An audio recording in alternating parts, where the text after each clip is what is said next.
See how nicely that peeled away? That membrane just comes right off. If you wait until these eggs are cool, they're gonna be really tough to peel. The key though, guys, is peel your eggs while they're still hot. They're gonna be a little hard to handle, but your eggshells will come off a lot easier if you peel the eggs while they're still hot. There's no big magic to it. I've tried everything, I swear to God. There's 150,000 ways of peeling an egg on the internet. And I don't know, sometimes I think it's just all about luck. But I've had more luck or more success, I'll call it success. I've had more success peeling eggs when I peel them when they're still hot. Now, I had the same dozen eggs and I tested 6 hot and 6 cold, and those cold ones, I couldn't hardly get the shell off of. But the shell came right off just like that on the hot eggs. So that's my little secret for making sure that you get all of your egg when you have boiled eggs and you're not leaving it behind in the shell. Is, you know, as soon as you can possibly touch those eggs, you know, I just run a little bit of cold water over them for just not even a minute, about 15 seconds, and then I go to town trying to peel those because, heck, see how nice and easy that was? And these eggs I just purchased 4 days ago, so pretty good.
Really good.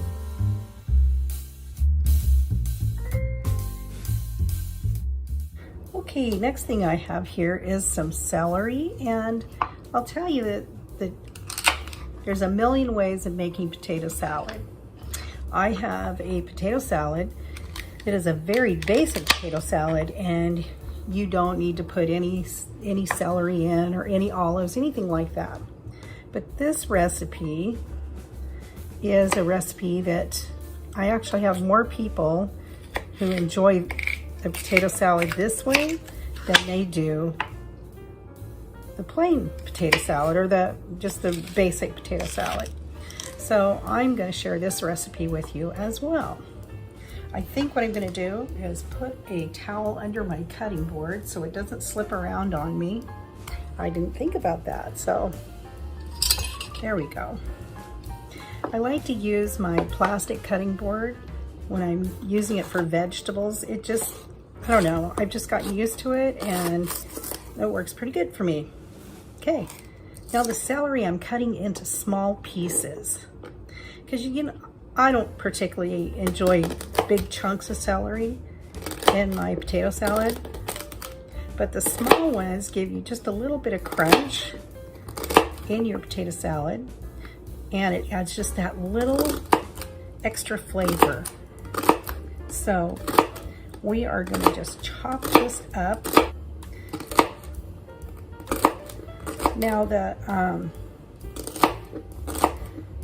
potatoes, I drained them and I rinsed them with cold water, and then I did put them in the refrigerator to help cool them down just a little bit more before we actually throw this recipe together. You can put that potato salad together when it's still warm, but because it's got the mayonnaise base in it, I like to wait till those potatoes are a little cooler. I don't want to have to race my mayonnaise to the finish line, if you know what I mean. So let me just rinse this off.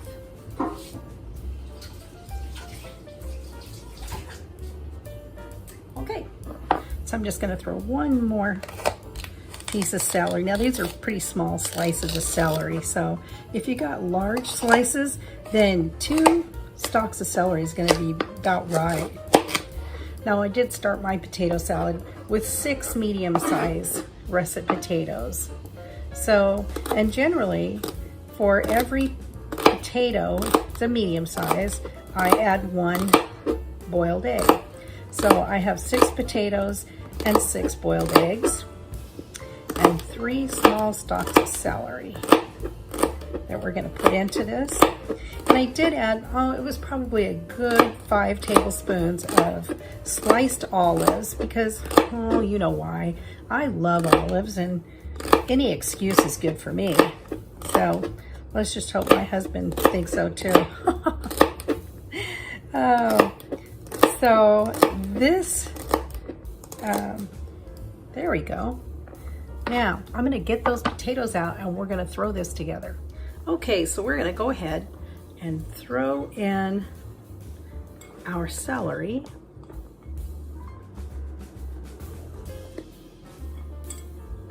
I think that's just about enough. And we're going to get some onion, and we're going to do the same with the onion.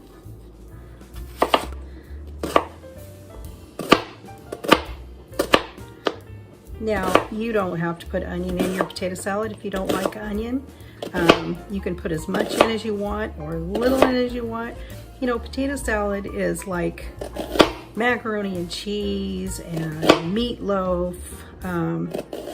There's a million different ways to make it. And really what it comes down to is how you enjoy it. There, I think that's probably about enough. There we go. And then we're just going to take it and we're going to try to slice it a little bit small, kind of like what we did with the celery, so that we don't have giant chunks of onion in your face. Well, not your face, but you know what I'm saying. There we go.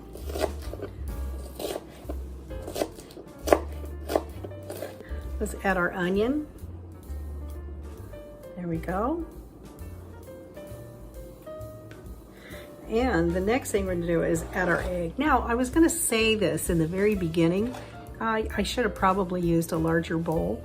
But make sure when you are putting together a potato salad, you give yourself plenty of room to toss your potato salad around.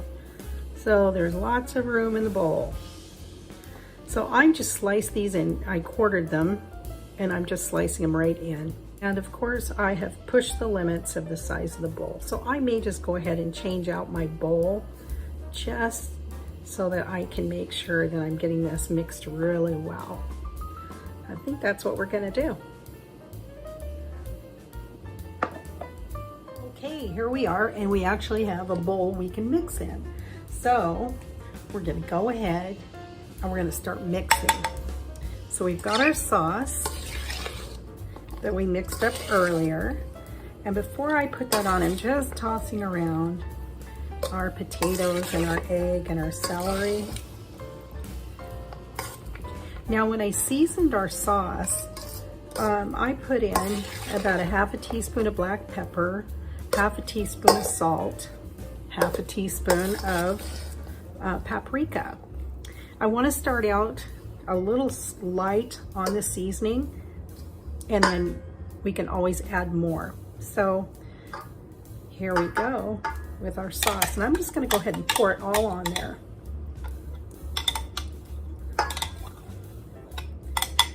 There we go. Now then we're just going to gently fold that in there. You don't want to go in there crazy because you don't want to break up your potatoes. So toss them and turn it. It looks like we made just the right amount of sauce. Now I'll tell you, there's a little secret, and there's a key to making this sauce and making it super, super yummy. And that is, when I make it this way, when I'm putting the pickle relish in, I add at least a tablespoon of just the pickle juice. Now you can use dill pickle or sweet pickle. Today I used a sweet pickle. My husband likes the sweet pickle the best. I prefer the dill, but hey, you know what? I just did it for him today.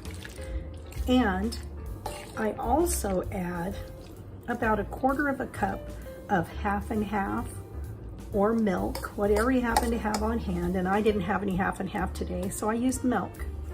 And that just kind of loosens up your dressing so that you get a nice creamy dressing. Because when you put this in the refrigerator, the potatoes are going to soak up some of that sauce, which is really yummy. So you want to make sure you make this ahead of time. Give yourself at least, I'd say 2 hours before you're going to put it on the table to eat it. You can eat it right away, it's fine. But in order to get that taste to absorb, my thing is give it 2 hours, okay? Now, we're going to go ahead and taste that.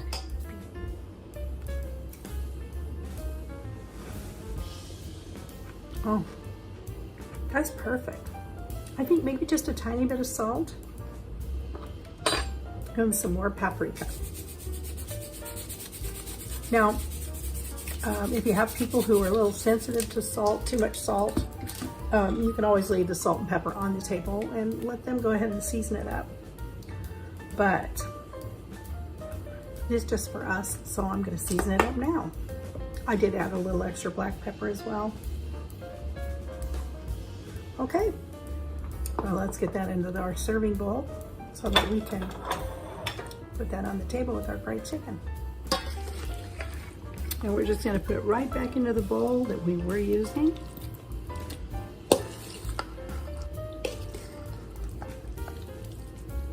If you like a little heat in your potato salad, go ahead and use a little cayenne pepper.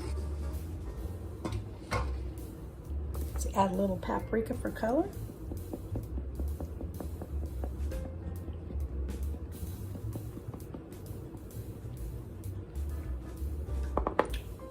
Give this a try, guys. This is a really good recipe for potato salad. If you like it just a little bit more of a kick than your basic potato salad, this is it right here.